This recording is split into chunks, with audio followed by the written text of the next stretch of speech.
Century 21 et ses 915 agences immobilières au service de vos projets partout en France présentent Sud Radio Conseil de famille. Bonsoir Stéphane Moller. Bonsoir Philippe Rossi. Vous êtes associé au sein du cabinet VIA. Nous nous retrouvons chaque soir de la semaine pour parler finances, immobilier, droit de la famille. En fait, pour parler de gestion de patrimoine. Les questions se font de plus en plus nombreuses sur le blog de Conseil de famille et sur la chaîne YouTube de Sud Radio.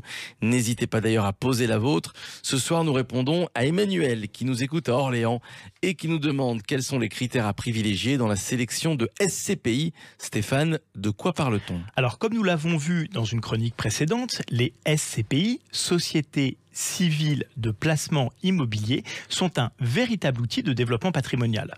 Pour mémoire, la SCPI est un outil de mutualisation qui permet à des investisseurs, souvent des milliers, d'investir ensemble sur des actifs immobiliers et donc de mutualiser le risque de leurs investissements immobiliers. Alors, quels sont les critères qui permettent de sélectionner les bonnes SCPI ? Alors, le premier critère pourrait être celui de la capitalisation. Les grosses SCPI oscillent entre 1 et 3 milliards d'euros de capitalisation et sont donc plus rassurantes que les petites SCPI avec peu de capitalisation. C'est vrai que si la SCPI est un outil de diversification du risque, il faut s'assurer que le risque est effectivement bien réparti sur plusieurs actifs. Un autre critère, Stéphane ? Alors, toutes les SCPI ne sont pas investies sur le même type d'immobilier. On trouve des SCPI investis dans les bureaux, les commerces, des entrepôts ou des bases logistiques, des établissements de santé ou de services à la personne, résidentiels. Certaines SCPI combinent ces différents types d'investissements pour offrir encore plus de diversification aux investisseurs. Et comme toujours, la clé de l'investissement réside dans la diversification des actifs ? Oui, comme toujours en effet. Autre critère, le secteur géographique.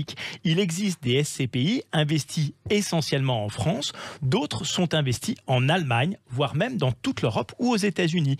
Ces critères offrent encore un véritable axe de diversification et il influe sur la fiscalité générée par les revenus locatifs des SCPI. Les revenus d'une SCPI investie à l'étranger offriront généralement un niveau de fiscalité beaucoup plus faible, ce qui évidemment en augmente le rendement. Bien sûr, la fiscalité sur les revenus de SCPI est elle aussi déterminante. Dernier critère de choix, Stéphane. Alors le rendement évidemment offert par les SCPI est un critère essentiel. Il peut varier beaucoup d'ailleurs d'une SCPI à l'autre. À noter que les SCPI sont probablement un excellent placement pour lutter contre l'inflation. L'investisseur a donc plusieurs critères à prendre en compte avant de réaliser son investissement. L'achat de parts de SCPI nécessite donc l'accompagnement d'un vrai professionnel du patrimoine qui pourra vous aider dans la sélection de vos SCPI. Et on peut vous appeler pour cela, j'imagine. Avec grand plaisir.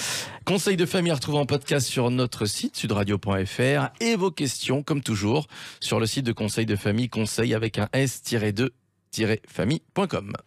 C'était Sud Radio Conseil de famille. avec Century 21 et ses 915 agences immobilières au service de vos projets partout en France.